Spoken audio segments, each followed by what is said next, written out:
There you go to YouTube. All right, there you go. You got it.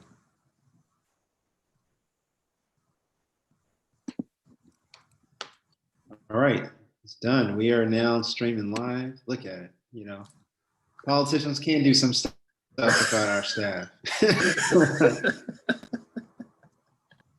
Yeah.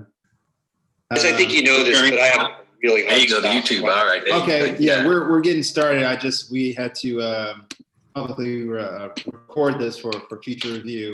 All right, it's done. We are now streaming live. Look at it. You know, yeah. Politicians can do some stuff about our staff.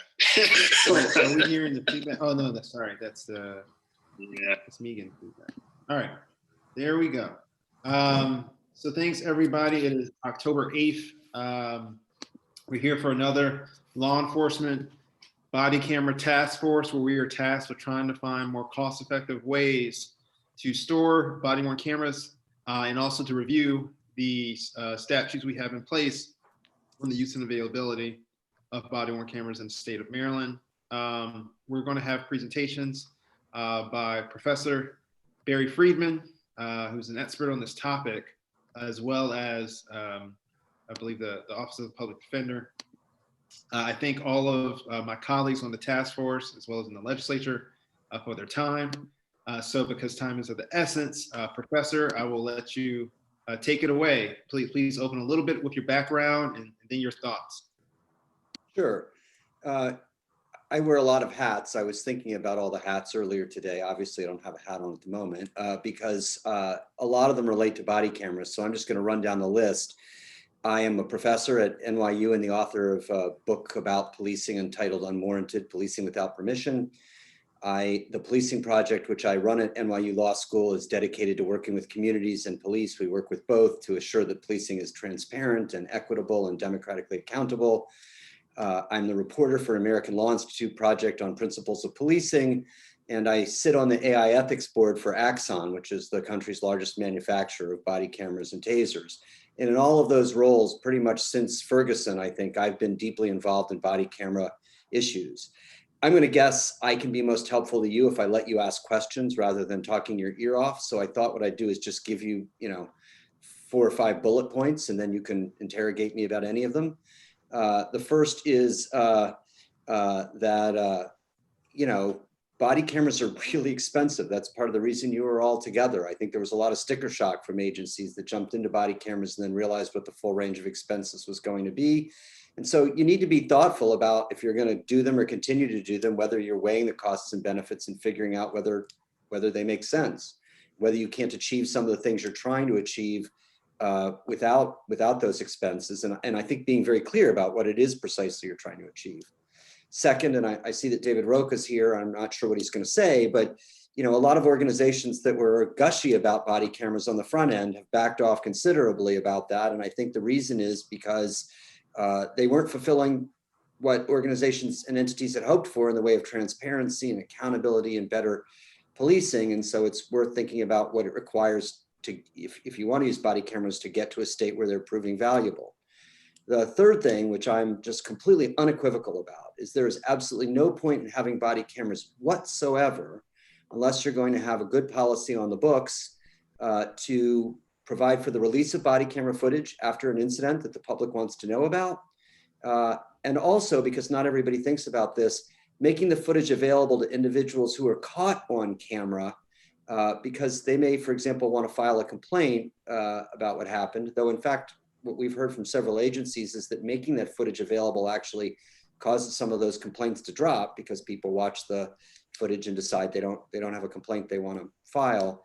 And I think finally, though there's probably other things I could say, body cameras are not just for transparency and accountability and discipline if and when it's warranted, but they're actually, one of their best uses is for training purposes. And it helps to have a regime in place that provides for the brass in law enforcement agencies to be able to review footage, or even something Axon's been working on lately, which is letting officers self-nominate footage that shows where they've had a difficult, problematic incident and they want to get peer counseling about how to do it better. And so I think if we're going to go with body cameras, which again, I think is, a complicated question for any jurisdiction, we need to be more creative about ways to use them to make policing better. And I think, and sometimes there's union obstacles to doing this, of which I'm aware, but those are the kinds of things we ought to be thinking about.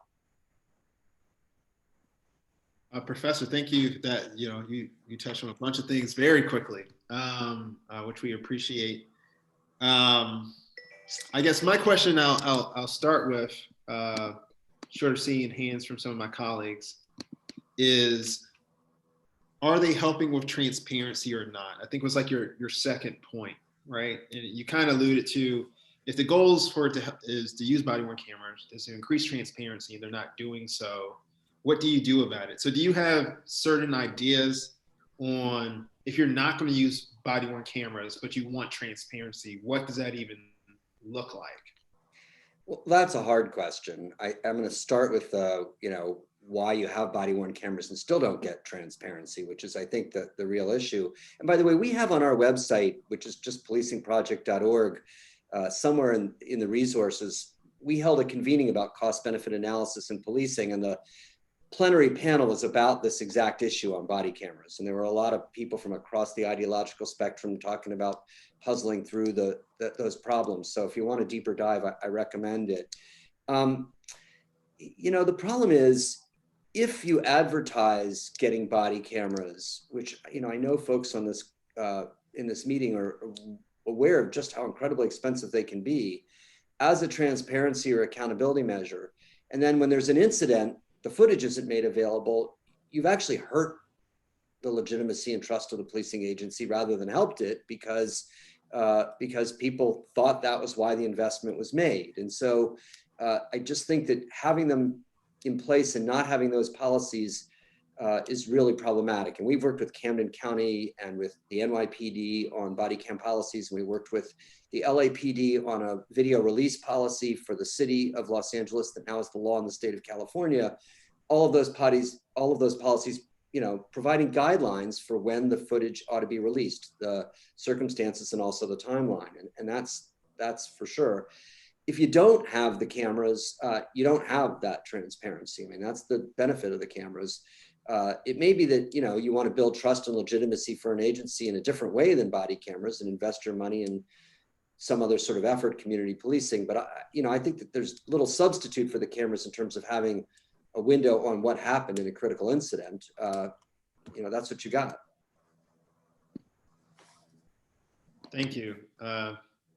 Senator Sidnor?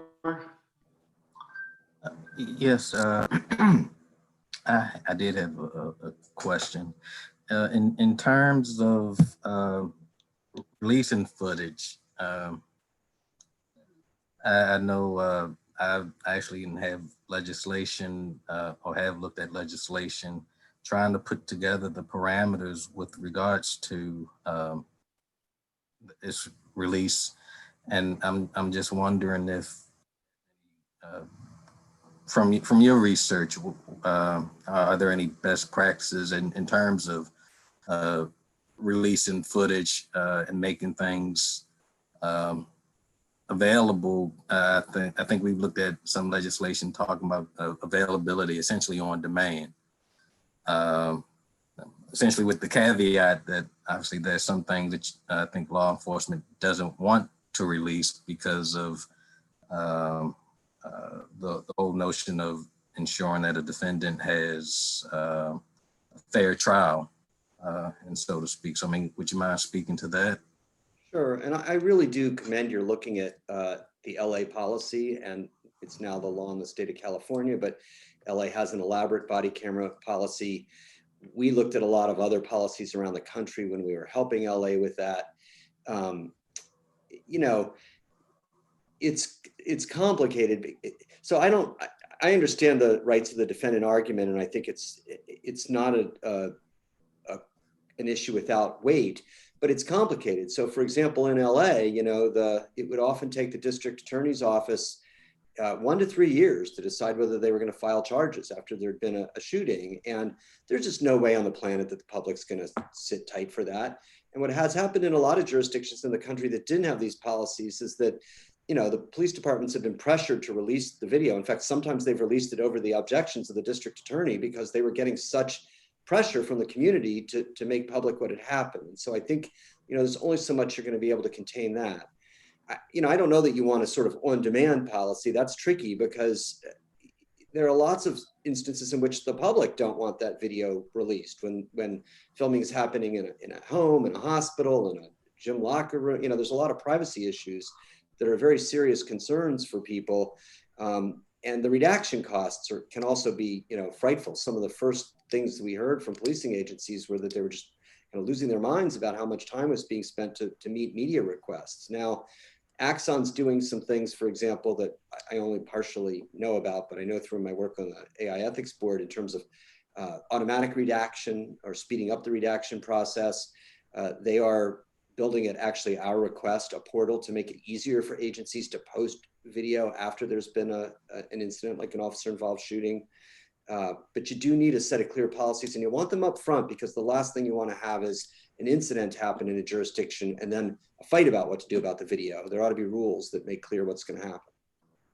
And you speak to your being on the AI or technology board for Axion. I'm just curious, have you done any work with regards to marrying body cameras and facial recognition? Yes, the first report that the AI ethics board issued was about that precisely. It's online on our website, and we came down strongly against putting facial recognition on body cameras. There were a number of reasons for that, but I'll name two of them. One of the primary ones was the racial disparities in facial recognition algorithms, of which I'm sure you all are well aware. The other was just, I think it's a lie if anybody tells you the technology is there to be useful in those circumstances. So though facial recognition might work in certain still camera situations, when you've got a moving body and a body cam, it doesn't work very well. And so you have real accuracy problems. People will get involved with the criminal justice system who ought not to be. We made that recommendation, and Axon agreed to it completely. And though other people are putting facial recognition on body cameras, Axon is not. Thank you.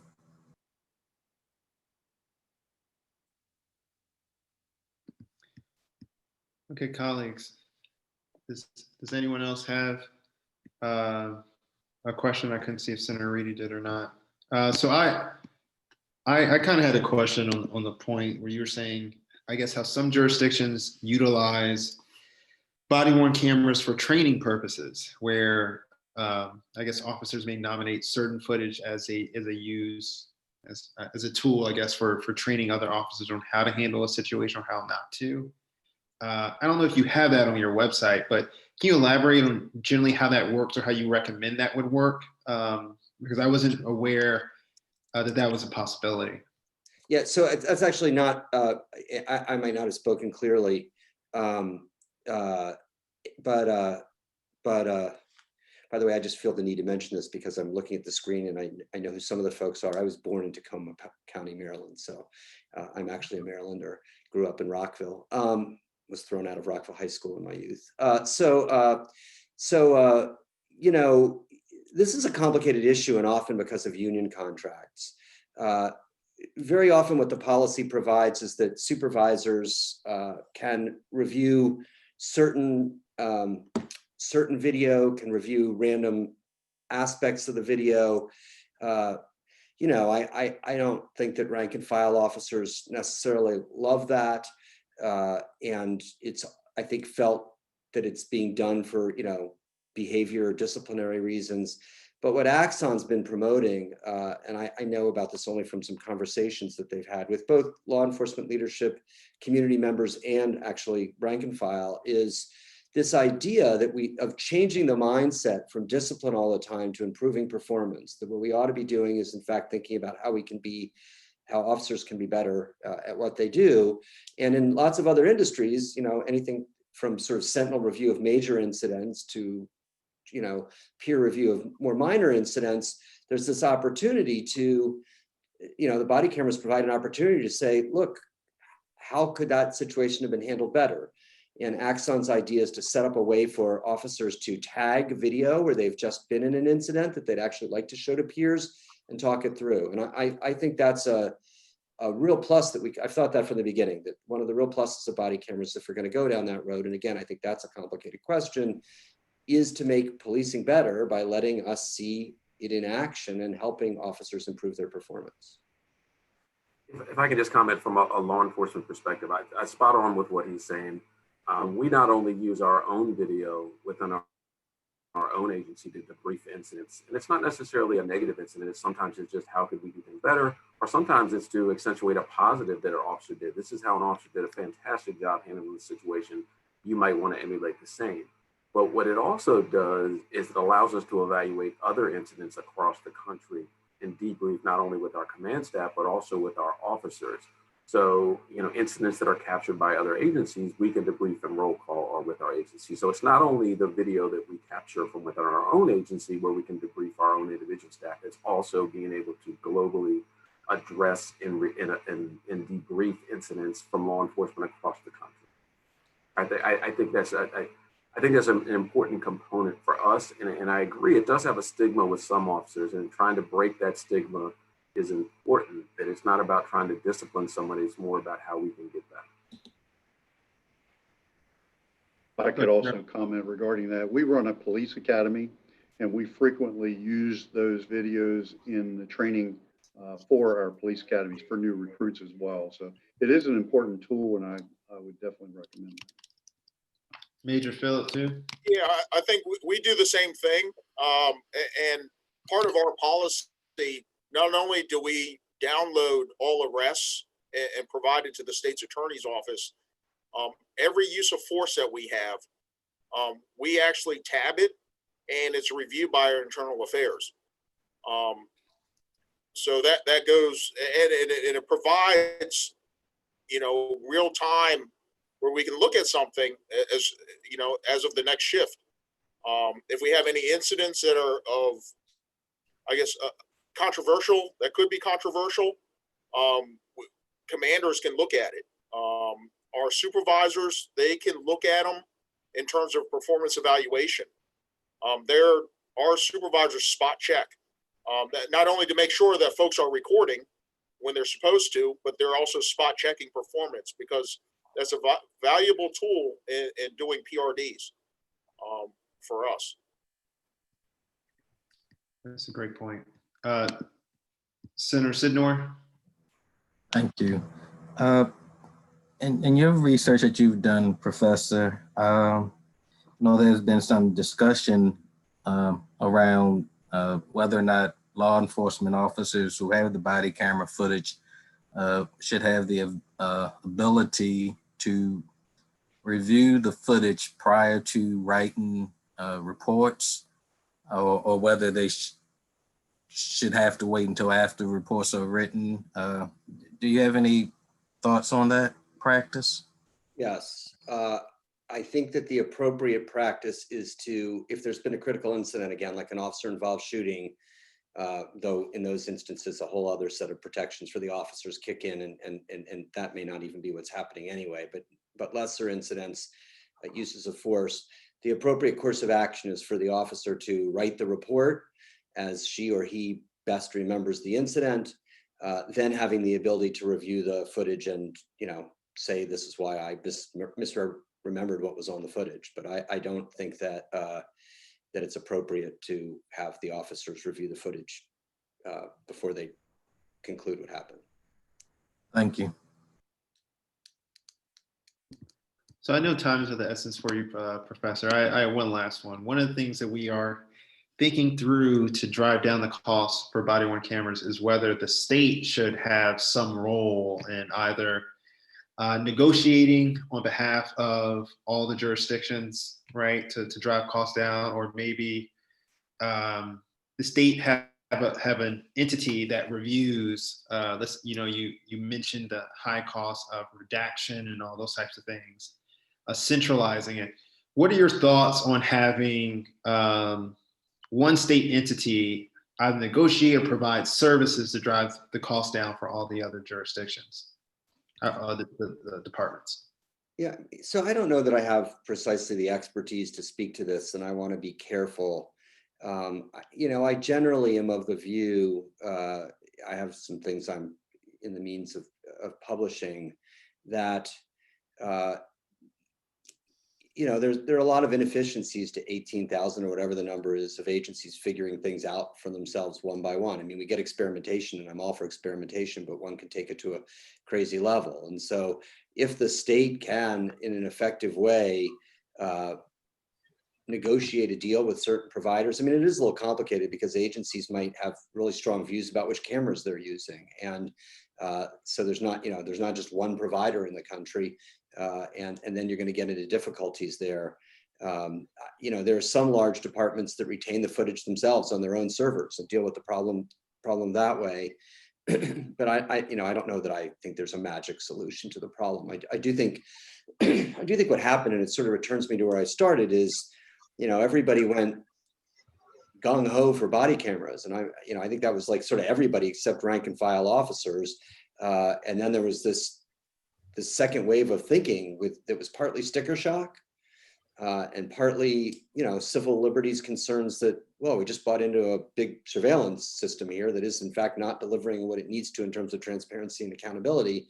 And so I think you have to be clear about the costs and benefits. And one of the things we say, you can look on our website at that plenary session we had, is the answer isn't necessarily an on or off switch for yes or no with body cameras, but doing the kinds of things that you're talking about, having policies in place that get, the benefits that some of the law enforcement folks have been talking about, but minimizing the harms the best you can. Thank you. I see Mike Leahy has a question. We'll have this be the last one for the professor, and then Thank you. Great. Thank you so much, Professor. A big fan. I'm the Secretary of IT for Maryland, but I was a privacy attorney for 15 years before I did this. And one of the concerns that I am most interested in, as you talk about governance and the potential for consolidation of contracts or otherwise, is what work you have seen with regard to standardization of retention and evidentiary questions that the police and obviously the prosecutors may view very differently. Yeah, this is it's a huge issue, and it varies from jurisdiction to jurisdiction to jurisdiction. It's ironic. The Policing Project is all about democratic accountability and transparency in policing. And as I say in the last chapter of my book, whereas that's missing around a lot of things on policing, we went democratic input and policy making crazy around body cameras, and every agency was sort of collecting as many other policies as they could collect, but no norms have developed. And there are really strong views about this, and district attorneys often have very, very strong views. So I don't have one answer for you about all that. I think you need a retention policy that, retains anything that's going to be criminal evidence, either in a proceeding against a member of the public or an officer. And beyond that, it will vary depending, state law often has a lot to say about all this. The other thing I'll just mention is, somebody raised this with me one day. And so I just went on the web and started looking for ransomware cases against police departments. And it's astonishing how many policing agencies have been hacked, and had their IT resources sort of held hostage. And so there are really, really serious privacy concerns around that footage that need to be dealt with. Absolutely. Thank you so much. Good to meet you. Professor, I want to thank you so much for your time. I think many of us are going to review your website, policingproject.org, and that's also for anyone who is watching this online. We very much appreciate it. Senator Sydnor has been singing your praise for a while, so I'm about to go get this book now too. If anyone has any follow-up questions for him, I'm sure he's open to you emailing him offline and the like. So appreciate you. You have a great day. Thank you very, very much. I'm sorry I have to be here and run, but it was good to see you all. Take care. Thank you. And so now we have David Roca with the ACLU of Maryland. He's going to share a number of, I think it was a good segue on privacy and other concerns that the ACLU of Maryland have on their thoughts of the use of body-worn camera, the availability to the public, and other suggestions if we're taking a review. This is our first deep review of the program since we really started it. And officially we have recommendations. We don't really have mandates for all of our departments. So David, thank you for making time. We're looking forward to your thoughts. Thank you, Delegate Lewis and members of the task force. I appreciate the invitation to talk to you. I confess that it seems like the scope of today's conversation is broader than I had understood the task force mandate to be. And so as Barry was talking, I was making all kinds of notes on things that I mostly agreed, some slight disagreements.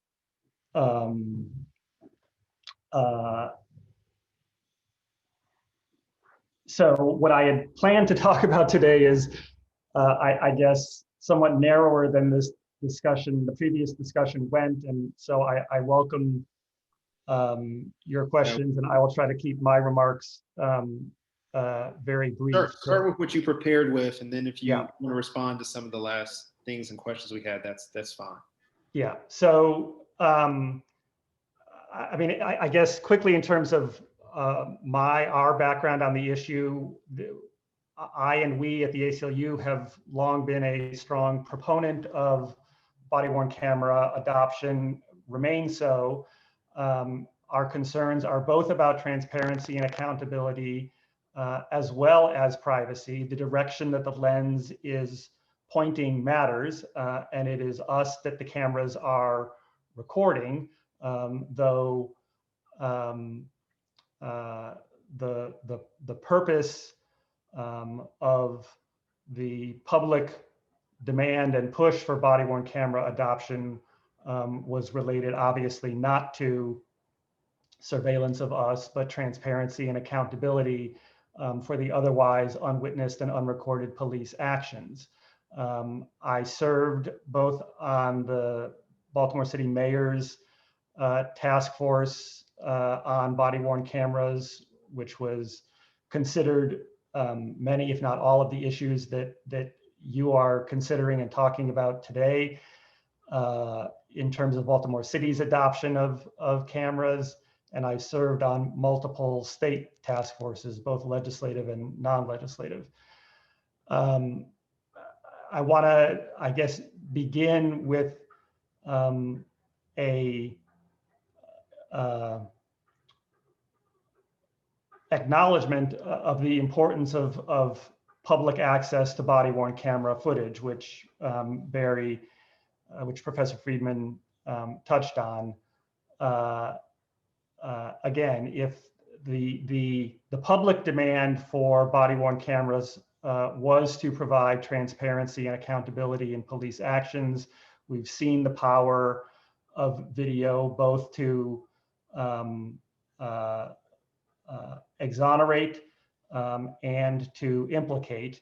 And I think truth matters. And I think body-worn cameras are an important source of evidence that is, while it is not perfect and it has its own set of limitations, is not subject to accusations of bias, faulty perception, faulty memory, etc. So I think it is important, but that transparency and accountability can only exist when the public, including but not limited to the press, is able to access body-worn camera footage, particularly when there are critical incidents.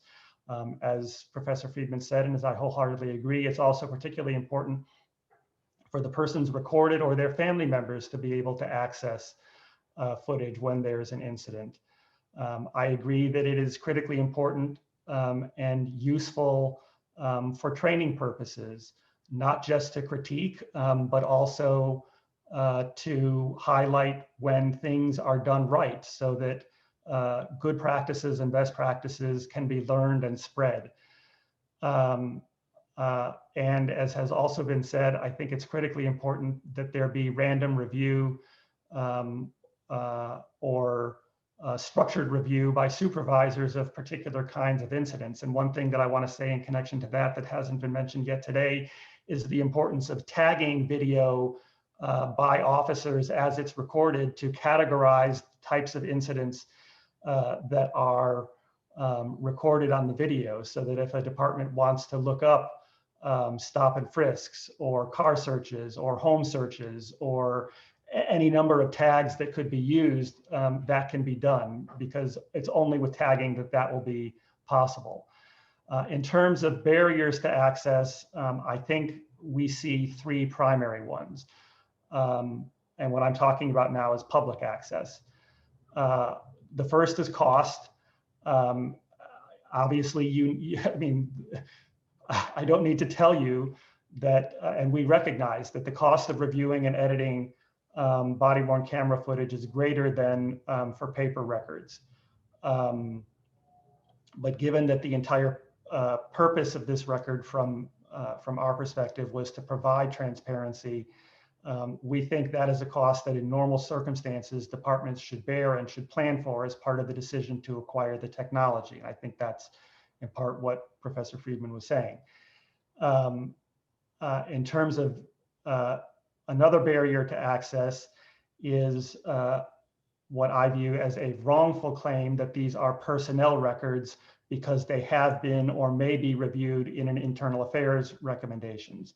And I should note that while I've seen this assertion be made repeatedly, in every instance where we have publicly objected, that claim has been withdrawn. And I think that's because it's wrong.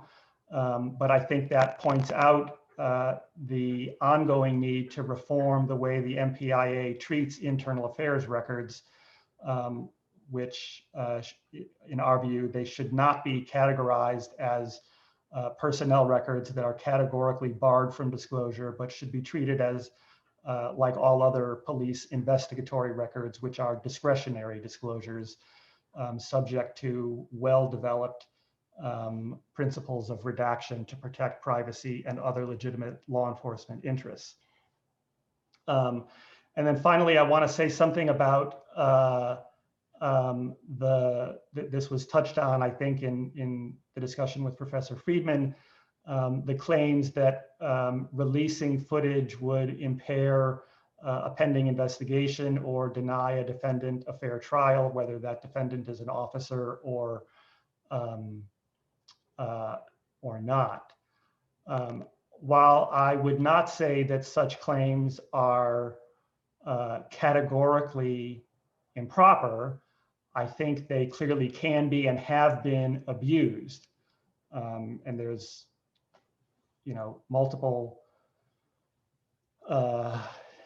incidents that have received lots of publicity about that.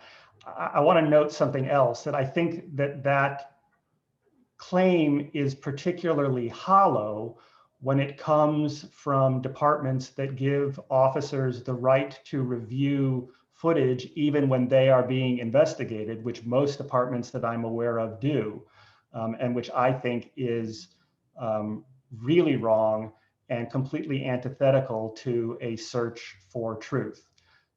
We would not, for any other person who was under investigation, when you are investigating someone, obviously a critical thing that you need to do in assessing what they are telling you is assess not just their veracity, are they telling you the truth, but you have to assess the accuracy of their perception and the accuracy of their memory.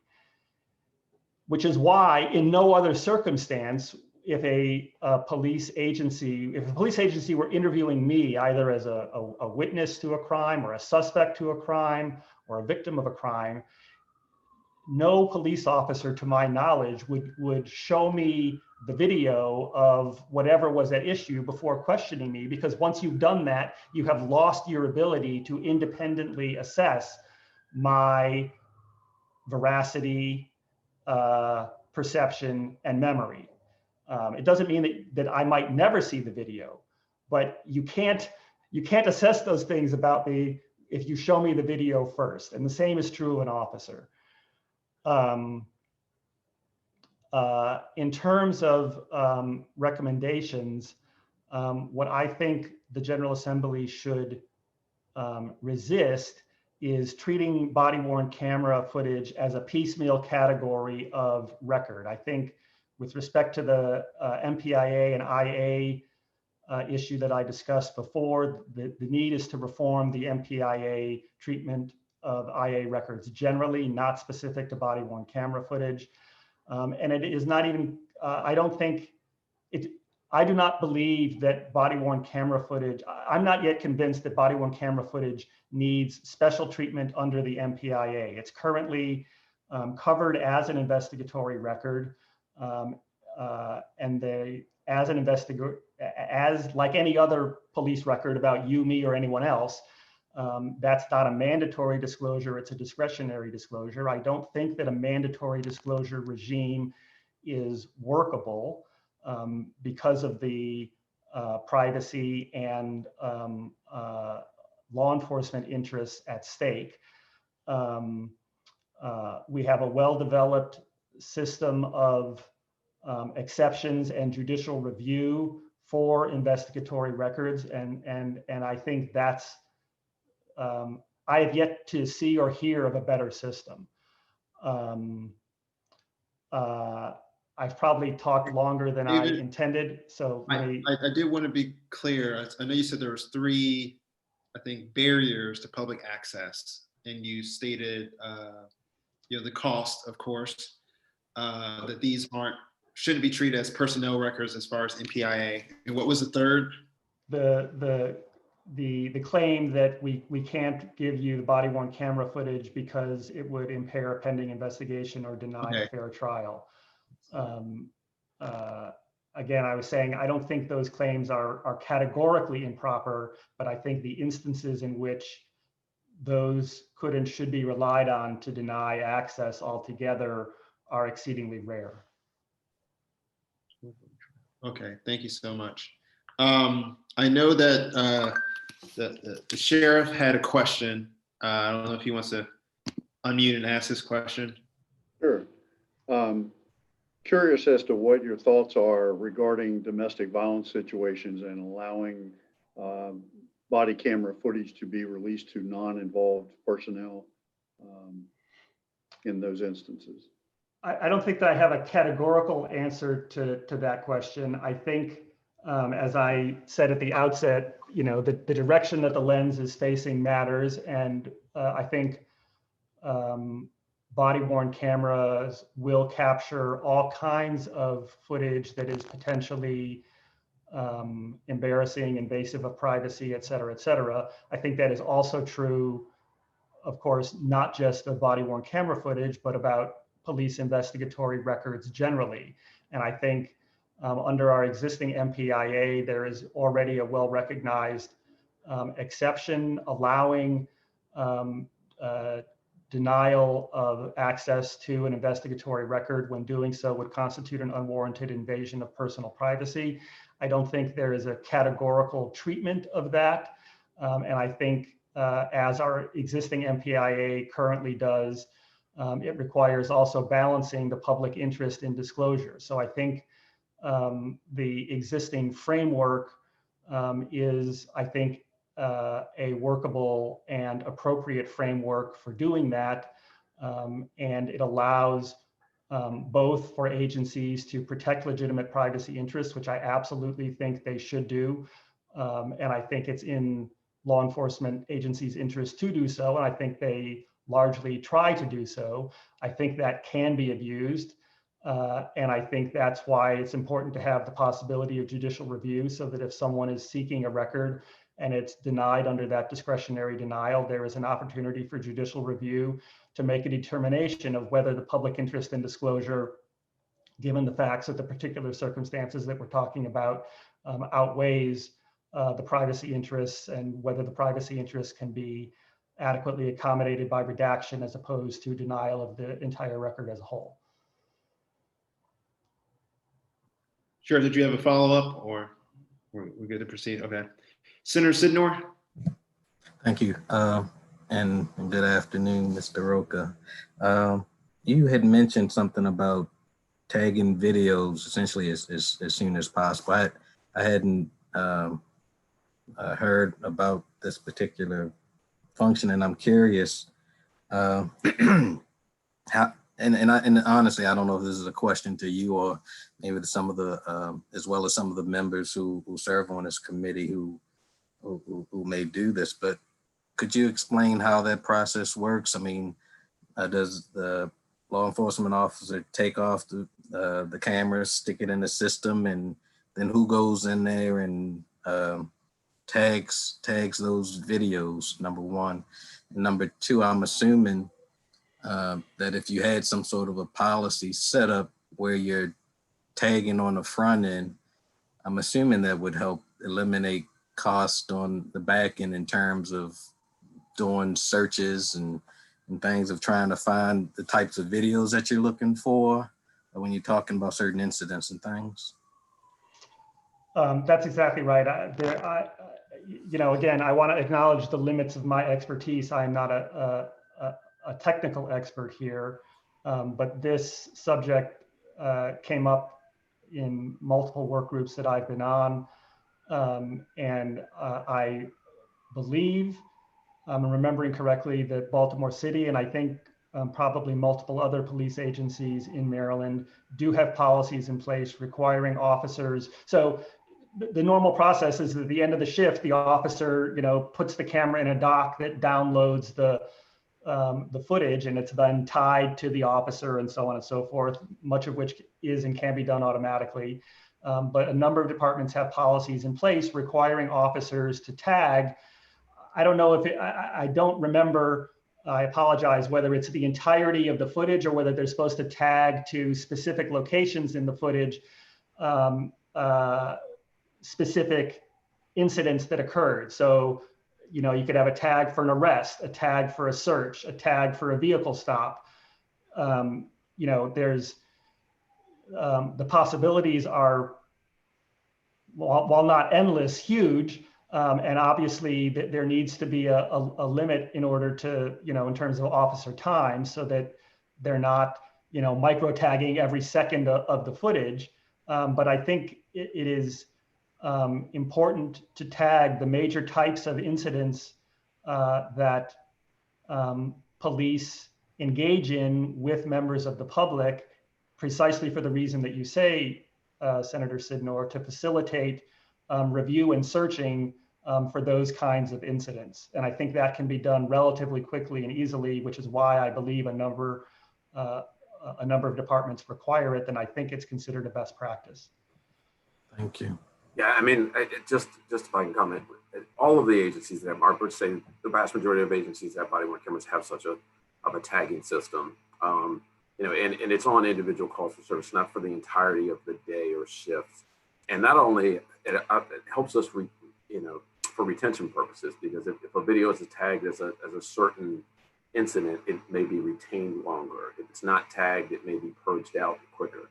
It also allows but we all have policies that require the officer to tag a certain videos, as a certain classification, whether it be traffic stop, whether it be something, whether it be arrest, and so on and so forth. So I don't know if the sheriff or major want to comment, but that's just common practice and makes sense. Thank you. Hey, go ahead, Sheriff. I was just going to say, we do the exact same thing. And I think most agencies that have body cameras also do that. If I may, are there standards on how you do that? Like within the training commission, or, I guess what I'm asking is there any likelihood that some things get tagged versus other things not getting tagged that should? Generally, do departments teach people to tag the same way? This is not me. I think it's by the program. It's the software that you use. When you tag a file, we enter a case number. It captures the type of event, and we can put in free-flowing notes in there. Usually we'll put in, a rest of a certain person's name, and that's it. and we can actually hold it so it's not erased, but it just makes searching for it easier.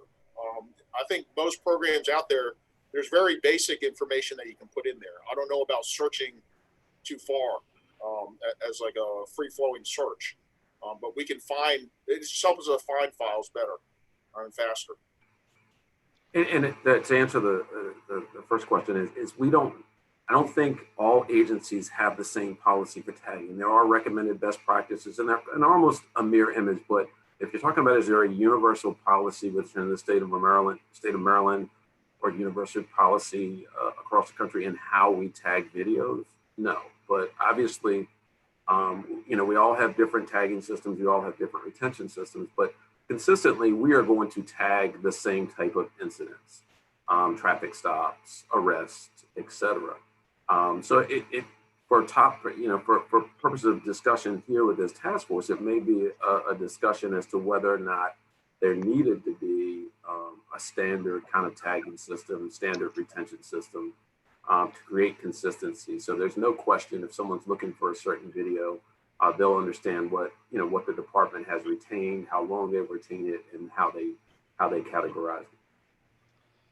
I would just like to from what I'm hearing, it almost it sounds like a number of the way these policies are put in place, you can actually save a significant amount of money on the back end if you have. Okay, thank you. But I also want to highlight the importance of ensuring that the available tags take into account accountability interests. So that would mean, for example, tagging uses of force, and perhaps even being more specific.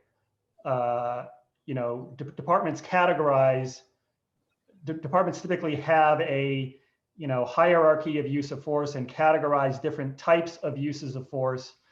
And again, recognizing that one can go too far with detail, and the desire for more data can outweigh practicality. But it is easy for me to see the importance potential importance, for example, of tagging not just that there was a use of force, but tagging particular uses of force. So whether a gun was used, whether a baton was used, whether strikes were used, following the categorization of use of force that police agencies use. I say that again as an example of the importance of tagging, not just for retention purposes or search purposes, but also for accountability purposes. Secretary. Go ahead. Sorry. Anytime we have a use of force incident and body-worn camera footage is attached to that, that's part of the review of the use of force. So that's already in place. As far as different grades of use of force, that's something, whether it be a handgun, whether it be open hand techniques, whether it be an ASP baton, that's something that once you get down into the minutia, I think we have enough that we're able to track specific incidents, and we may not have it tied necessarily as far as incident retention to the body-worn camera footage, but we have it tracked in our IA Pro system, which is our internal investigation system. So I think there's other duplicative systems that also track use of force in other incidents. Right. I would just note that not all agencies have that level of sophisticated record keeping, and so. No. Just wanted to add on to the chief. We also, when a use of force report is filed, we have the instructor who actually, the head instructor, review that, as well as our patrol commander, and then it comes up the chain, and then I'm the final reviewer. So on all use of forces, that is the case for the sheriff's office. Secretary Leahy. Thank you. Just before we get too far afield, we're in talking about tagging, we're actually talking about two very different things that I want to make sure we incorporate the difference. The one, from a technical standpoint, is what we are tracking is what in the data world we call metadata. And so we can track time, we can track particular aspects that if the camera has various sensors associated with it, things are jostled or moved, whatever. And then the secondary piece is the part we're actually talking about, that we're looking at creating a schema about what it is that we want to define and identify to then tag against that metadata, which is when in a particular recording something occurred or what aspects of it. So the real issue, I think, that you're concerned about goes to whether or not there should be some basic schema of what sorts of incidents we want to collect from police agencies so that the state or the prosecutors or whomever have a database that goes beyond a particular jurisdiction that allows them to compare apples to apples in terms of what sorts of reports are made about particular types of incidents.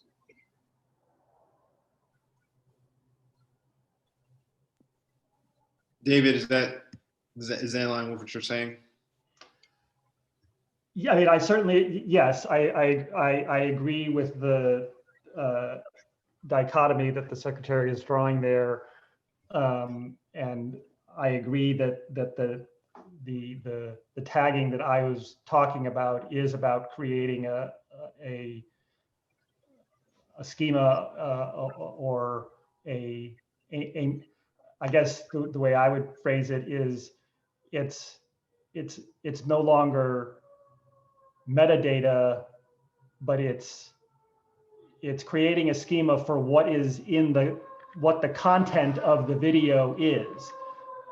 Because unlike a paper record or unlike a database record, we can't search body-worn cam. We don't yet, to my knowledge, have a good ability or perhaps any ability to search body-worn camera footage for content, with the possible exception of facial recognition, which I agree shouldn't be done and which Maryland law actually prohibits. So the tagging is a way of identifying content in the body-worn camera footage to make what would otherwise not be searchable at least somewhat searchable. And right, that's David, why I agree completely. I'm sorry if I misspoke. What I'm suggesting is we connect the schema to the metadata tags so that we have a way to either use timestamps or particular sensors as secondary evidence of the viability of that record. I see. I confess I had not thought about that, so that's an interesting idea. Just to mention, if you're talking about timestamps and so forth, then that's going to allow the officer to review the footage in order to do that. So you can't have it both ways. Absolutely. Yeah, and I mean, to be clear, I wasn't suggesting that officers should never review footage. What I'm focused on is policies that give officers the right to review footage when there's been a critical incident and when they are the ones now under investigation. I think in the routine trying to think of the right word here. In the routine use of the body-worn camera where that isn't involved, then I don't think I see significant problems with officer review of footage. And I agree that in terms of tagging, that officer review would be inherent in the process. What I'm saying is that when there's a critical incident where the officer is then necessarily under investigation, that process has to, and I think should yield to the other investigative interests that are at stake. Senator Sidnor? Thank you. And Sheriff Molindor, you actually touched on something that was trying to envision in my head with my earlier question is, and again, this is coming from someone who hasn't worn the camera footage, which is why I was looking for you all to kind of enlighten me. If the officer comes off duty, loads their footage onto the system, they're going to be the ones most familiar with the incident. And I'm assuming those are going to be the people who are going to be tagging the video. But if you have things in certain policies that are saying for certain critical incidents that law enforcement the officers engaged shouldn't be reviewing the footage, then I'm just trying to figure out how the tags then happen and just trying to figure out longitudinally when the tagging happens and all of that from that perspective. When a major incident occurs, we're going to have our IA departments that are going to be there to conduct the investigation. And as part of that, just as we would if it's a shooting, we would secure the weapon, we would also secure the body camera. And then the investigator or investigative team would be responsible for doing what you're referring to. Gotcha. But I agree that on a normal basis, the officer should have the ability to be able to review and do this. I got it. Thank you. And just, that to tag a video, an officer doesn't have to review the video. An officer can be on a traffic stop and can just tag it as traffic stop. It's not a matter of they have to review it to tag it. An officer doing a domestic incident, they can label it as domestic. Tagging it is what we require them to do when they're on certain calls for service. It doesn't involve them going back and reviewing incidents from their shift. It's just, I just was dispatched to a call for a domestic. That's what I labeled it as. Or I just conducted a traffic stop. After the traffic stop, I labeled it as such. I appreciate that. Thank you. I think that also, though, depends on the technology being used, and maybe the technology now has advanced since I was involved in more detailed discussions about this. But what you're talking about is if the officer is doing the tagging, on the fly as they're out performing their police duties. And I thought that not all camera systems allowed for the tagging to happen then, and that some required that the tagging only occur after the fact when the camera is being docked back at the station, which I agreed wouldn't necessarily require reviewing. You wouldn't have to review the whole incident to tag an incident as that kind of an incident, but in order to have the tag be tied to a timestamp, you would have to know where that incident begins. And that's my point that I was making. On a normal basis, you wouldn't have to review it to tag it, but if you're looking for a timestamp, then it would require that there is a review in order to timestamp it whenever a particular incident happened or some characterization within that incident. But I believe that now some camera systems are tied to the departmentally issued cell phones that officers have, and allow for the tagging to be done on the fly as immediately after the recording is stopped. This is that's a great segue, because it kind of touches on the point I had earlier that Chief Duvall and I were discussing on standardization of tagging, because I guess I would wonder, it seems like, does it functionally, do you all use Axum to tag, or is it, how does this functionally work? Are you doing something through your cell phone, as I guess David Minted just recently mentioned, or through what device are officers doing tagging on the go? If you don't have to review the video tag, what are they using? Is it a hardware like a dictation? I've never had this, what are they using?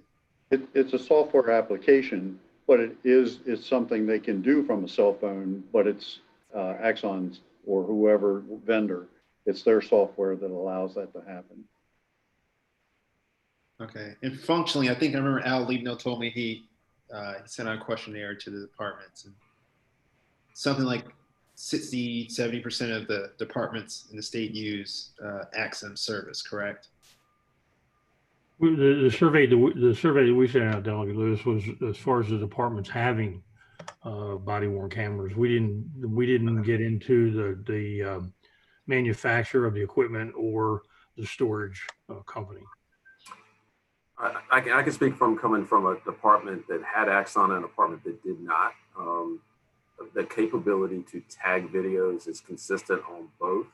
When I was with the Park Police, we used a Panasonic platform. We stored our own data, and we were able to categorize the incidents the same way. So I think it's pretty consistent with most body-worn camera platforms. Some are a little bit more advanced on how easy it is to categorize, and some are still, end of shift type thing. But most I think are progressive. I know Axon is.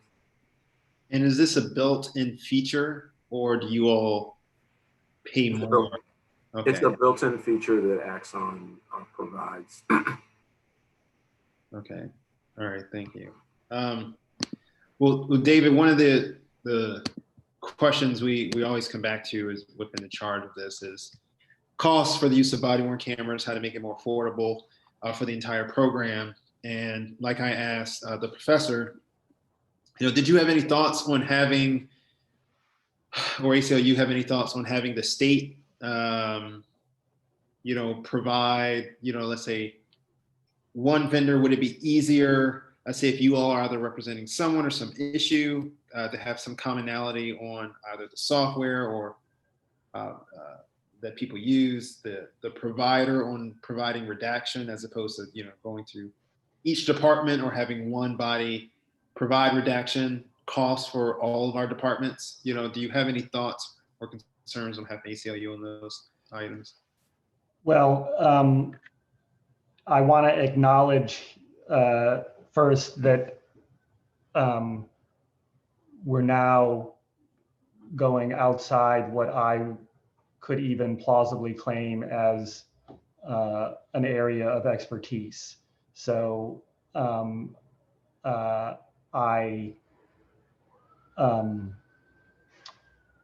think, as I said at the beginning, I think it's impossible not to recognize that cost is an issue. I think what I can say from my own experience, as our own experience as a consumer of body-worn camera footage, including situations where a department, I'll leave it unnamed here, but where a department released footage to us that, to our surprise, was not redacted as it should have been, and which disclosed people's not just names, but addresses, phone numbers, date of birth, et cetera, and where we felt like we could not make the footage public without ourselves redacting it. So we've experienced firsthand the cost in time of doing the redaction. What I've also experienced working for a national organization with offices in every state in the country, and sometimes multiple offices in a given state, is that there are economies of scale. And so I think it is not at all unreasonable to look into whether there are functions that the state could perform that would alleviate some of the economic burden on departments, particularly on smaller departments. I think there is also certainly, and there's also potential discounts to be had with, group buying power, we've seen that, in our own organization. And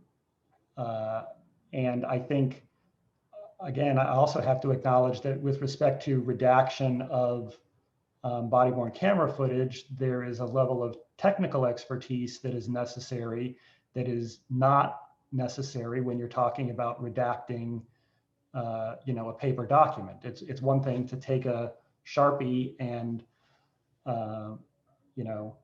blot out a piece of text on a paper record. It's something else entirely to redact a video. And I think it was something that the Professor Friedman said that I certainly agree with, is that, there are inefficiencies in every single police agency duplicating the wheel, so to speak. And so it's easy to imagine potential efficiencies of scale. As to policies, I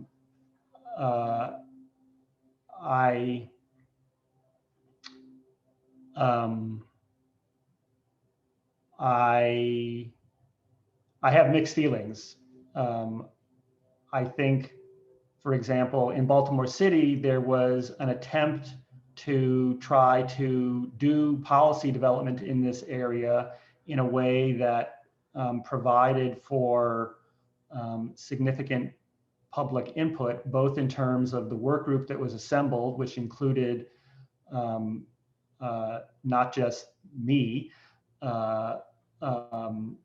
but folks from, community representatives from community organizations, the FOP, folks within the police department, folks from the state's attorney's office. I think it should have included folks from the Office of the Public Defender, but didn't. And folks from the city solicitor's office. And then the policies were put out for public comment before being adopted.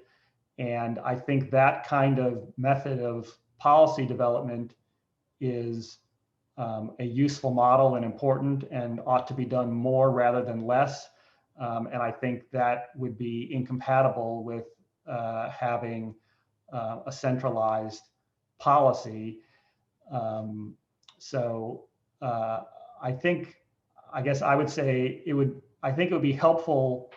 What would seem most helpful to me is for, at the state level, to be identifying economies of scale and technical expertise and best practices rather than specific policy mandates, but I could probably be talked out of that position as well.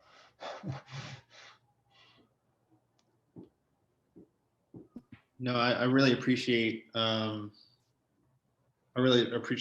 opinion. I actually hadn't thought about for a number of these task force, we're doing jurisdiction by jurisdiction. We have like a public comment period where people can send thoughts. And if you're doing it statewide, you can imagine the burden of trying to weed your way through a state's worth of 24 plus jurisdictions.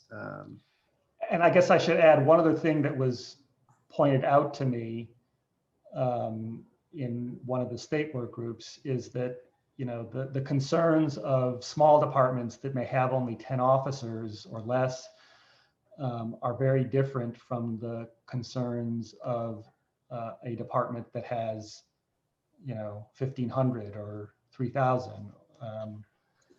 And so which is not to say that, any one department should be able to get away with things because of their size, but there are significant differences. Yeah, I mean, I for one hold, I come from a family of a mother who was in law enforcement. I've also been unjustly tossed around like a rag doll and then apologized to later, right? Where you have to have this balancing act for privacy, for respect, both for the officer who has a job to do, who wants to be a protector of the communities they're here to serve, but also for the public who ultimately are in a position of less power and authority in relation to police departments. And, we have to maintain that respect. And I'm not suggesting that on whole, that respect isn't there, but I am saying that we should, the same way that we increasingly bring more accountability measures against our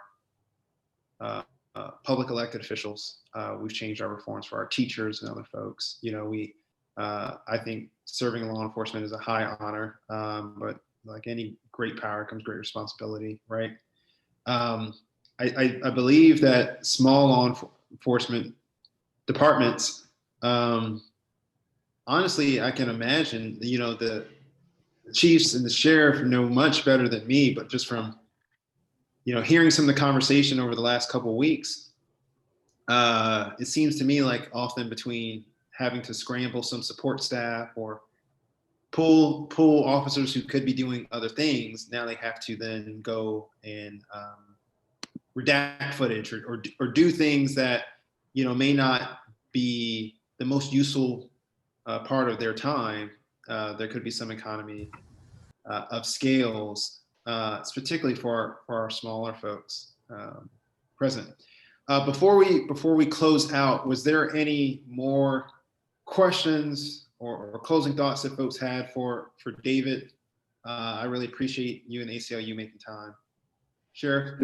Just one comment, and that is on complex incidents where there may be serious injury or death, you have to understand too, could be multiple police departments and multiple police officers who are there. So the redaction process, if it's necessary for public release, could take considerable amount of time in order to do that. So it's not something that, it occurs today and you can just release it tomorrow.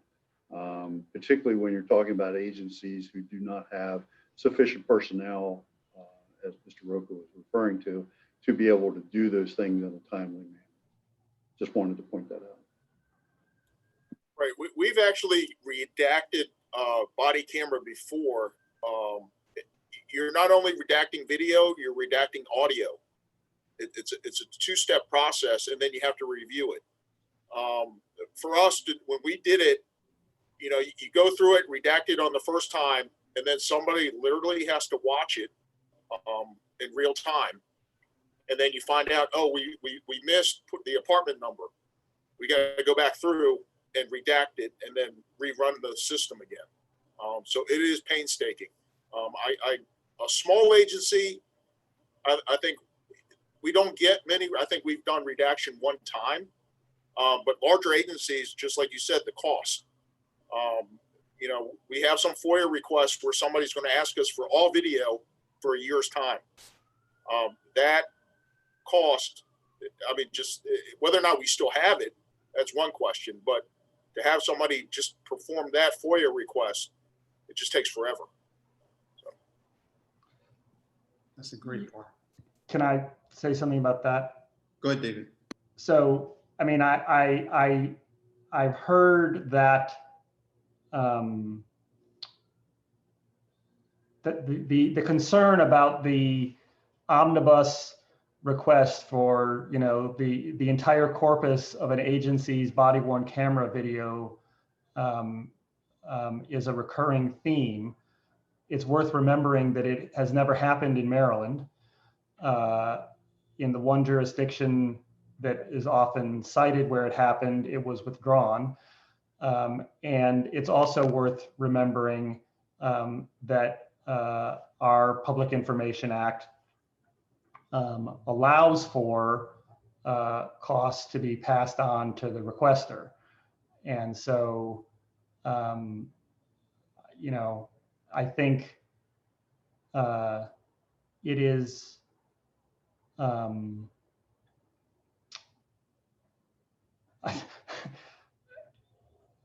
I don't see a world in which a judge is going to say to an agency, you have to foot the cost of reviewing and redacting and making available the entirety of your corpus of body-worn camera footage video, even if such a request were to be made.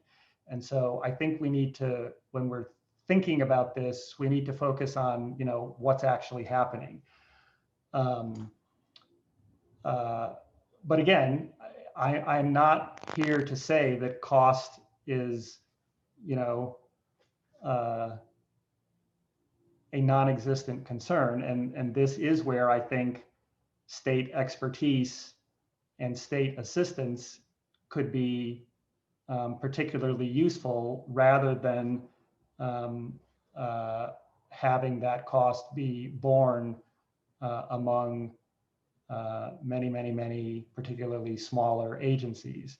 And it isn't as if there also isn't expertise on this out. I mean, I think there is also a tendency in police agencies to think that the only people who can do work related to policing are police. But of course, while certainly either someone in the police agency or the jurisdiction's law department has to be the one to decide what will be redacted, the technical aspect of redaction does not have to be done within the particular department. And it is not as if there isn't significant expertise on doing precisely that outside of police departments. And so both in terms of training and potentially in terms of, again, economies of scale and for performing the technical task, that there are potential alternatives that seem worth exploring. Okay, we are at like an hour 18 in, so this is normal where we will bring things to a close. David, I really want to thank you for your thoughts and your concerns. Any written ideas or concerns you think we should further look into, please email to us. I'll happily review that. For my colleagues, what I'm going to do is, because we technically had all of our meetings planned up till today. So what we're going to do is I'm going to ask you all to email Al or Katie if you guys have other ideas for presentations we should have before we do our meeting to talk about recommendations. And if you don't, then I ask for that when we set the date for our meeting on recommendations, that you all would come with your ideas and concerns on things you think that could help with costs and also help the program overall. Crystal. Dr. Lewis, we actually have Crystal Williams from the Office of the Public Defender on. Oh, I'm sorry, I didn't see you there. I would have brought you on earlier. My apologies, Crystal. No, and I apologize. I don't think my camera was working, and I just wanted to make sure you knew I was here. I know you just indicated that you're running short on time, and you know, I definitely want an opportunity to share thoughts and insights from the Public Defender's Office, but I'm also wondering if maybe it might be helpful to have a meeting that focuses more or less on the legal profession from attorneys' perspectives, or I'm more than happy to give you a brief presentation at this time. I think so. The last meeting we had the state's attorneys on. So our hope for this, in addition to the professor, between the ACLU and the Office of Public Defender, we could kind of get more of like a defense counsel type of view. So if you can give us some thoughts, I think we'll stay on a little longer. If any of our members need to hop off for other engagements, that's fine. My apologies, Chris. I didn't realize you were still on, or else I would have ended us a little bit earlier with David, so you could have spoke. That's okay. So thank you. Yes, I do want to appreciate just having the Public Defender's Office present. My name is Crystal Williams. For those of you who don't know, I am a line attorney with the Public Defender's Office, where I work out of Baltimore City in a division that handles both. I work with both the adult system and the juvenile system for youth that are charged as adults. So it gives me a unique perspective of the jurisdictional ramifications in the adult system as well as the juvenile, where there are special rules that do apply to discovery and can have a separate impact in terms of body-worn camera footage that is provided. But overall, by and large, you know, there is a general consensus that the body-worn camera footage is very helpful for our practice as we have received it I think one of the main problems and the main issue for the public defender's office is that there is a bit of a piecemeal rollout of body-worn cameras throughout different jurisdictions, which obviously then impact the public defender's offices throughout the state of Maryland differently.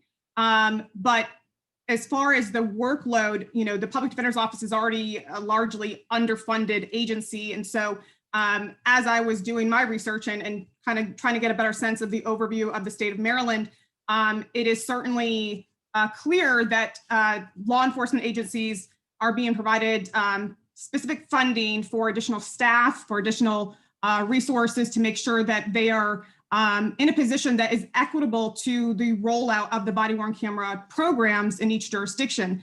The public defender's office has largely been excluded or ineligible for certain funding that would allow them to be in step with the overload and overwhelming flow of body-worn camera that is received and needed to review for our practice. So I think it's important to understand that we're already at a disadvantage as far as funding, and we're now at a further disadvantage as far as workload, where we already are most likely practicing beyond our standards of workload. But that being said, there are a number of issues that we have come across, and I want to say Baltimore County is one of the few jurisdictions. They seem to have really kind of gotten ahead of the ball and been able to streamline their process where they can get the download of the camera footage directly from evidence.com for their jurisdiction that uses the Axon. That is something that I see as a very helpful model that can be implemented through other jurisdictions. One of the major concerns and issues is the time that it takes to download. Issues that arise when the names of the videos are too long. It won't, you have one little video that will not download. It can take hours to download, let alone additional hours to actually view the footage. And then in certain jurisdictions like Baltimore City, we receive footage that is chopped up, edited, certain clips that are provided, and it creates more of a guessing game to try and figure out, which officer it's identified or attributable to. When there's a number of, say, at least 4 to 6 officers, maybe on one particular case, we receive 26 edited clips. So that's a concern where the editing needs to be addressed on a larger scale in terms of who has access to the editing, who is actually conducting the editing, and whether footage is actually being manipulated or edited prior to it being sent to the public defender's office. A lot of times we can tell that there is modifications made, again, for the jurisdictions that don't have the streamlined version, but we have no ability to tell who or when that information is being redacted or edited. I did review some of the information as far as Axon. It sounds like they have the capability to allow for additional users to get into the evidence.com database. And I thought it was also interesting that I found that the state's attorney's office has actually provided, I guess the fees are waived for their ability to share that data. I would recommend, as a part of the public defender's office, that additional fee waivers should be allowed or pursued for public defenders to have that direct access like Baltimore County. And the only reason that they have that direct access is because of the way it was rolled out in their particular jurisdiction, which allows them to directly access the evidence.com database. However, for example, in Baltimore City, we don't have that direct access. We have to rely on it being sent. And again, it can be in a piecemeal fashion. So in addition to it being streamlined, I think the costs that are associated with receiving or sharing that information certainly should be taken into consideration for an agency such as the Public Defender's Office, where we are underfunded, but also we represent indigent clients. And there are fee waivers that are available for the Public Information Act for individuals who are seeking footage, and there's indigent waiver forms. So that also needs to be considered. As an agency, we represent those clients, and it should be considered when looking at the costs and fundings that are associated with body-worn camera programs. It appears that most of the cost is associated with data and what particular type of program you have associated with the body-worn camera licensing and fees, but that's certainly something that as a public defender's agency, I think needs to be considered in terms of our unique role in representing indigent clients and any costs that are associated with us being a part of and being included as a key player of the body-worn camera programs. The state's attorney's office and police officers typically have been the two parties that have been discussed, and the public defender's office is right there aligned with that process, and that we have to we are legally obligated to review all of this footage as well. And so there certainly needs to be an additional consideration of us as a player, but also our disadvantage fundamentally with the funding and the costs associated with it. But I just want to quickly additionally highlight some examples that I received from additional line attorneys, some concerns. I reached out to folks all across Maryland. What are some major issues and concerns that they've found as they're receiving the body-worn camera footage? And I will say that one of the main issues was just the amount of time. We need additional staff. We need additional designated staff. And I've noticed that in each jurisdiction, the law enforcement agencies, as well as the state's attorney's office, they are typically able to at least hire or designate one staff. There is a really good study that came out of Virginia, specifically on the impact of public defenders. I believe it's from 2019. I can provide that, but that certainly shows that where there's thousands and thousands of hours of caseloads, I will just say that it actually equated to, hundreds of days during the month of additional work. So it's certainly justifiable to have an additional staff member. But as far as specific issues, I will say that the recommendations came down to who can actually redact, edit, which I already stated, some of the direct access, also some of the timing as far as the discovery. When we don't have the streamlined access, it can severely impact the discovery process, as well as our client's right to have a speedy trial, which is already, as you know, impacted by the coronavirus pandemic. So we have clients who are, awaiting trials already, that's supposed to be within a 6-month timeframe, is now being further extended or delayed as a result of discovery issues. I believe in one jurisdiction, they said it could take up to 6 months for the state's attorney's office to redact and provide discovery. I mean, that is just unacceptable for, the defense practice and for us to be able to effectively represent our clients consistent with their speedy right trial, right to speedy trial. But I will say that there's also, there were a lot of benefits that were noted. There were a lot of positives. In Baltimore City, as you know, there were a number of cases where it helped reveal police misconduct, and that resulted in a number of cases being dismissed. I will also note that because the state's attorney office has a distinct advantage in reviewing the initial body-worn camera, there was a discrepancy in terms of the state's attorney's office being able to review and assess cases associated with misconduct, and then following up on cases that may actually be dismissed, as compared to the public defender's office, where we're identifying a far greater number of cases that we believe may be associated with police misconduct and should be reviewed further. But I think that that's important to look at the disadvantage when the state's attorney's office has direct access from the police at the body-worn camera, what actually is deemed to be police misconduct. And that also being said, there's an also issue with sanctions, accountability. When body-worn camera footage, when body-worn camera is being shut off during particular incidents, when it's not being turned on at all, when officers cover their camera and whisper off, or they're saying things during the actual incident, there's really no effective sanctioning policies in place that really give teeth to enforcing the use of body-worn cameras, where there's a number of general policies and standards of procedures as they vary across the different jurisdictions, but there should be some streamlined process and enforcement of body-worn camera usage and failure to use it properly. But again, that would have to be streamlined, or at least looked at in a way that is equitable across jurisdictions when police officers are utilizing the body-worn cameras that they are provided. But for the most part, that's pretty much everything that I needed to say in a very quick cap. But if anybody has any questions, I'm more than happy to answer them. That was a really good and efficient review. I know you're a public defender, but I might be needing your services at some point. No, seriously though. So needing more staff designated to review body-worn camera. This is something we've heard from police departments. The state's attorney said the exact same thing with us trying to calculate the cost for the use of body-worn cameras. The state's attorneys also have to pull people off to do that as well.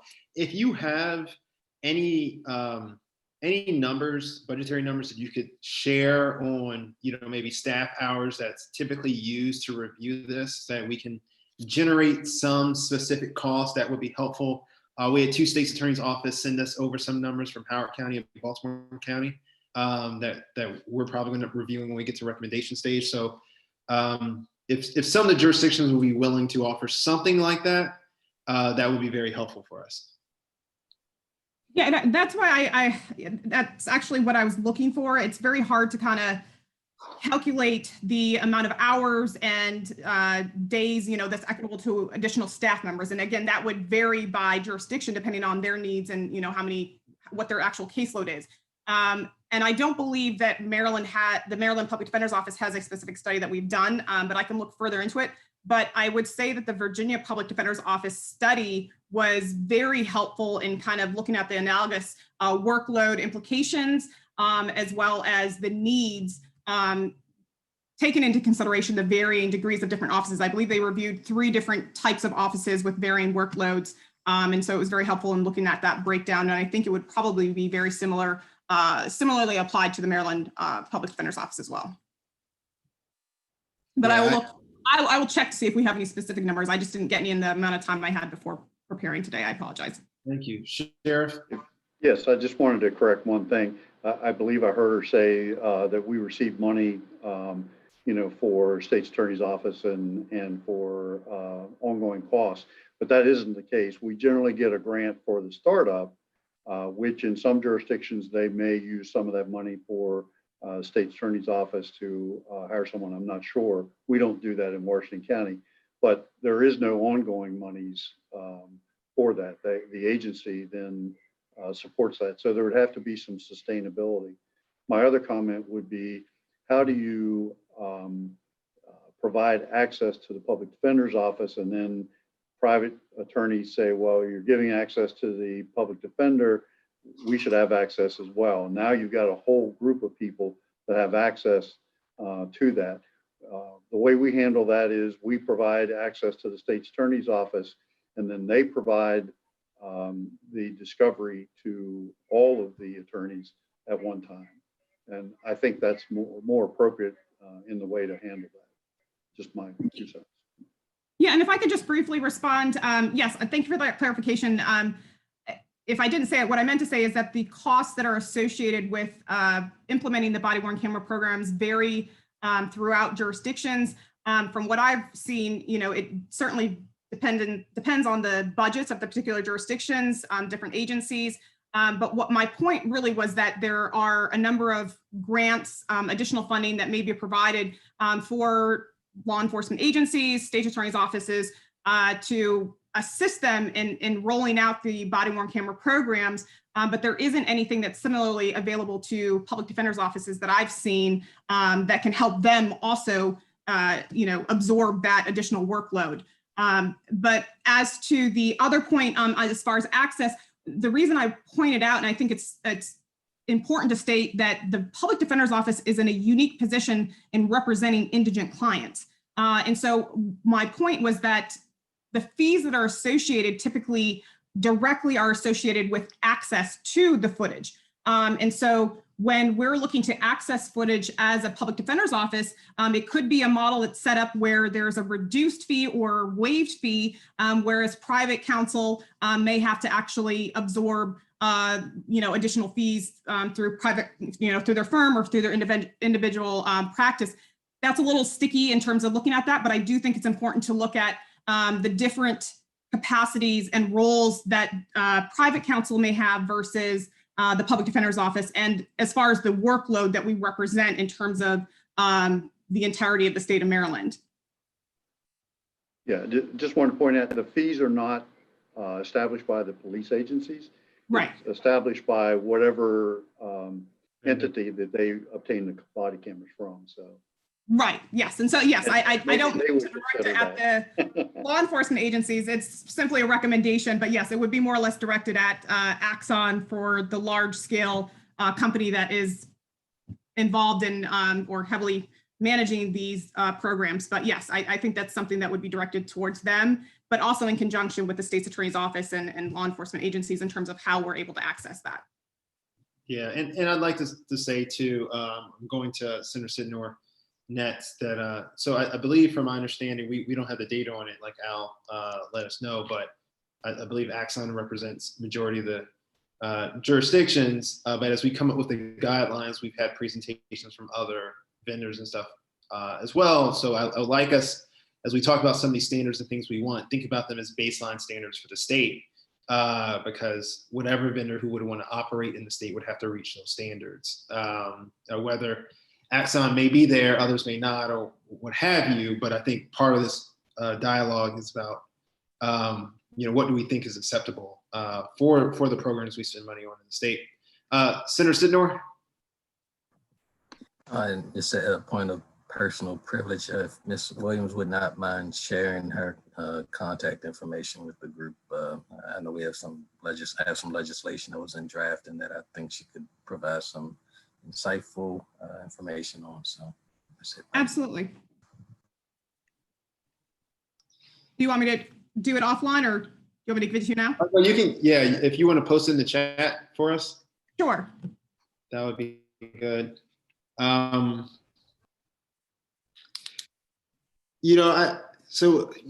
have to, I think the sanctions thing, I wanted to address that about if body-worn camera is turned off or not. That gets into LEOBR and union contracts and stuff as well. But it is something out, we haven't had the conversation on here, but I just want to share for our colleagues on the task force that I've had a number of folks reach out to me from watching these that would hope that we would have some conversation at some point about that, right? And I would love, particularly because the folks on this call are the chiefs and the sheriffs and the like, I imagine this is a concern you all share on making sure your officers are falling in line with the concerns of the state. That I would like us to have a conversation on what is the discipline, what is the sanction you guys have in place, but also what could we have and deem appropriate. Okay. I think it might be beneficial if we can share our policies regarding body-worn camera use, just so you can see kind of the internal policies for each department. But as the state's attorney from Howard County said on our last meeting, tampering with evidence in a criminal case is a criminal charge. So there's already policies in place that will address that. So if one of our officers tampers with a body-worn camera or tries to delete that in a criminal case, there are criminal charges that could be imposed already. But I think if you're talking about a statewide, once again, we all have different policies. So we need to figure out, is it beneficial to us to come up with statewide policies to address all of this, whether it be turning on a camera, whether it be obstructing video, because they're two different things, and whether it be what we talked about earlier as far as labeling videos. So I think the bigger question is because we have so many agencies in the state of Maryland and so many different policies, is it beneficial to have one universal policy for a lot of different things? And maybe just labeling what those things are at one of our meetings would be helpful, so we can have a better understanding of kind of what we're kind of trying to do on a statewide basis. I see David Roca. Go ahead, you can hop in. Yeah, I just wanted to note, again, I apologize because I didn't realize that this was going to be coming up in today's discussion, but the General Assembly in 2016, I believe, created a state work group on body-worn cameras that was supposed to come up with recommended policies on this specific issue. And my recollection is that the way that those policies were made mandatory for police departments is by saying that the tying the immunity from wiretap prosecutions to departments adopting policies consistent with the policies that came out of that work group. And there was a set of model policies that came out of that work group that specifically address this issue of when a camera has to be on. And I certainly agree that that's a critical policy. And I would say that is probably a policy that, at least in my opinion, and I think it was clearly the opinion of the not just me, but the whole work group, because there was a policy on that, should not vary from jurisdiction to jurisdiction. Again, the point of these tools is accountability in police civilian encounters. And again, because I apologize because I didn't realize that this was going to be the topic of conversation today. I didn't look it up before the meeting, but my recollection is that, at least in rough terms, the basic policy requirement is that the camera be on for all calls for service and anytime the officer is engaged in the exercise of their police powers, with certain very limited exceptions. And I think in general terms, that's basically what the policy ought to be. There ought not to be any circumstance except very narrowly, specifically defined exceptions where when an officer is performing their job and exercising their authority when the camera is not on. And that's basically what the policy required. So I just want to make sure that that's noted, and I can find the statutory site and so on and so forth, but I'm sure. Can I make a comment in response to that as well? Very quickly. Yeah. Oh, hello? Yes. Oh, okay, thank you. Yes, and I think it's important to also note some of the other recommended times when a body worn camera should be on are during confessions, during service of warrants.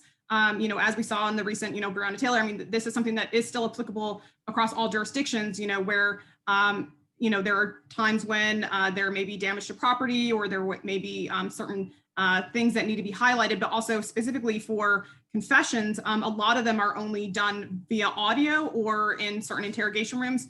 But it seems to be a capability to be able to provide those statements through the body worn camera. I have seen them probably where they probably shouldn't have been used, where they were in a juvenile detention center. So there is some concerning issue about when and how they're used, but there should be some type of mandated policy for very specific interactions, which include witness statements, confessions, search warrants, things of that nature. Okay, I think we're gonna, it's 2:45. We're over a little bit, but I thought this conversation went very well. It was very helpful for us. Like I stated earlier, I understand it's really hard to find data. We'll try to look at this Virginia OPD study on workload that you reference. And if you can find, and not just the workload was my question, also literally just like how much do you pay a person, even if it's the admin person, to sit and review body worn camera, which is what we got from the others. For my colleagues on the task force, I appreciate you guys' patience and staying overtime. To Chief and the Sheriff, your expertise doing this day in, day out. David Roca, thank you so much. The professor, I know you had to hop off. It's much appreciated. Like I stated, we had our meetings planned up till today. So if you all have thoughts of other people you think we should bring before us, please message that to Katie or to Al.